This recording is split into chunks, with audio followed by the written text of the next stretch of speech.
selamat siang Pater. Selamat siang, Izin, adik Pater. berdua ya, apa kabar? Baik Pater. Baik ya? Iya. Izin Pater, terima kasih. Iya, selamat duduk ya. Saya kalian Benedetta Nanu. Saya Yolanda Mencegah. Pater, kami dari SMP Negeri 1 Manokwari datang ingin izin mewawancara Pater tentang memahami pasan iman Kristiani dalam kehidupan sehari-hari. Apakah boleh Pater? Boleh, jadi selamat sebelumnya Pater, kita belum diskusi. Pater mengucapkan selamat datang untuk kali Terima kedua kasih Pater. karena bisa siang ini mengunjungi Pater di Paroki Manuel Sangger Pastoral. Terima kasih banyak. juga Pater. Siap, oke. Bagaimana pertanyaan-pertanyaan yang mau diberikan? Ya, Baik, pertanyaan yang pertama, apa yang dimaksud dengan beriman Kristiani? yang dimaksud dengan beriman Kristiani itu orang-orang Kristen yang mengimani Kristus. Biasa orang disebut sebagai orang Kristen karena orang-orang yang mengimani Kristus. Jadi bisa Kristen Katolik, Kristen Protestan kan sama-sama mengimani Kristus. Oke. Siap, izin pertanyaan kedua Pater. Ya. Apa yang menjadi ciri khas iman Kristiani? Ciri khas iman Kristiani itu yang pertama itu kalau ciri khas kita orang Katolik harus bedakan dengan teman-teman dari GKI.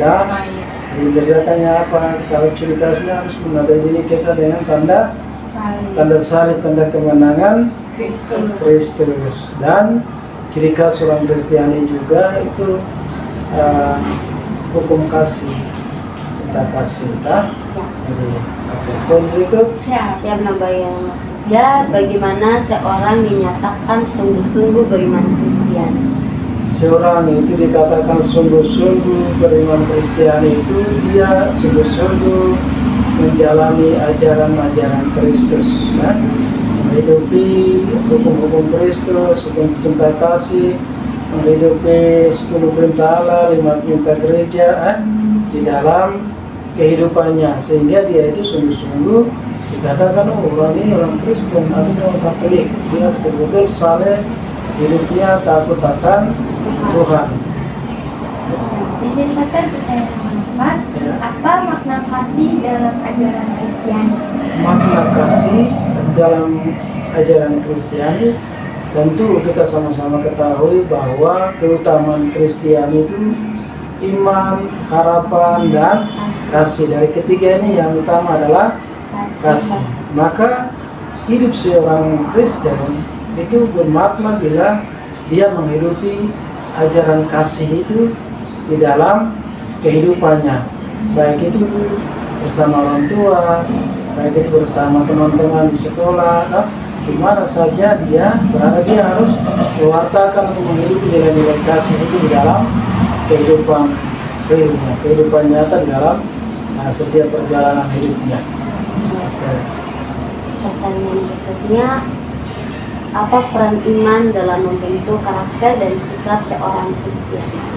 Orang yang dikatakan bahwa dia betul-betul beriman kepada Kristus itu betul-betul dia berkarakter, orang-orangnya itu betul-betul seperti orang yang katakan bahwa kita orang Kristen Katolik, karakternya ya harus ada ciri khasnya yang tadi seperti Pater bilang, orang Katolik ya jangan malu dimanapun kau berada, makan dengan teman-teman Muslim KIK siapapun, harus menandai dirimu dengan tanda kemenangan Kristus. Di situ menunjukkan bahwa kau betul-betul orang Katolik. Nah, itu yang betul-betul harus adik-adik harus sadari. Jadi dimanapun kalian berada, harus mewartakan Kristus itu dengan menandakan diri dengan tanda kemenangan Kristus. Bagaimana kasih diwujudkan dalam kehidupan sehari-hari? Itu contohnya itu, kita sudah tahu bahwa keutamaan Kristiani yaitu iman, harapan, dan kasih, dan kasih yang sebagai poin yang utama, terutama di dalam hukum cinta kasih. maka seluruh perjalanan hidup kita harus menunjukkan itu nilai kasih kita. Misalnya dia berdua di sekolah, kalian harus betul-betul bagaimana berbaur dengan teman-teman yang kekurangan kamu bisa membagi, kamu punya kelebihan apa atau makan minum atau apapun, atau pas dia teman mengalami kesulitan apa atau kecelakaan di mana, ada tergerak hati untuk membantu meringankan bebannya, atau dia mengalami kesulitan di mana dia kurang memahami pelajaran yang diberikan oleh guru-guru, kamu hadir sebagai temannya membantu dia, kamu punya kasih yang besar, bisa teman paham dari mana saya bantu dia supaya dia bisa mengerti atau bisa mengasihi sesama seperti dirimu sendiri. Jadi tidak boleh kasih itu membeda-bedakan.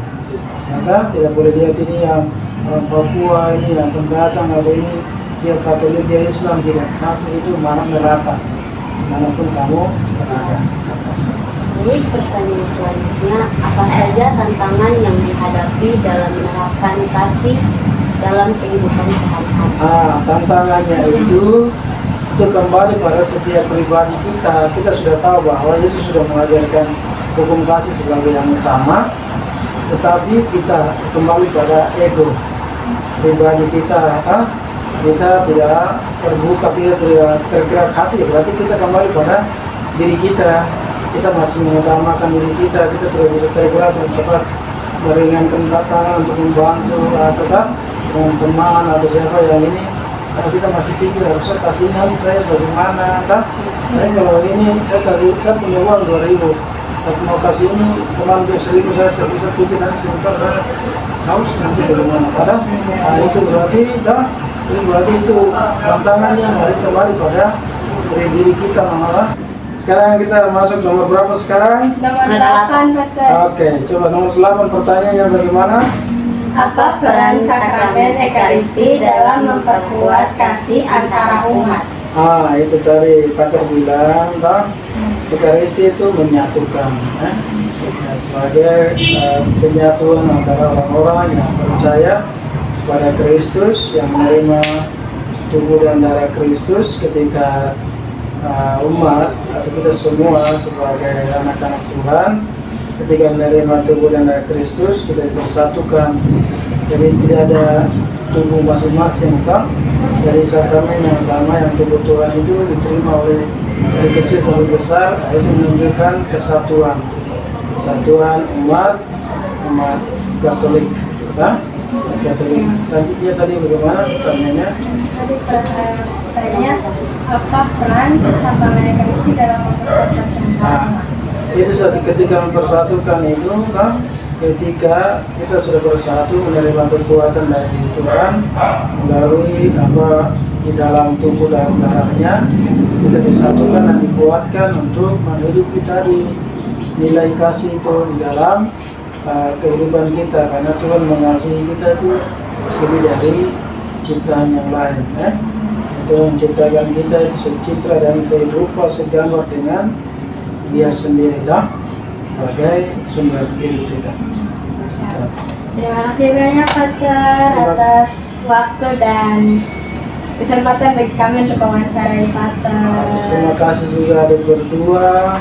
Semoga tetap jadi anak-anak Katolik yang selalu takut akan Tuhan, selalu datang untuk sembahyang, untuk bersyukur kepada Tuhan, dan tidak boleh melawan guru dan bapak guru, karena mereka berjasa untuk masa depan kalian. Terima kasih banyak, Pater. Terima kasih. Oke, lanjut. Terima kasih, Pater.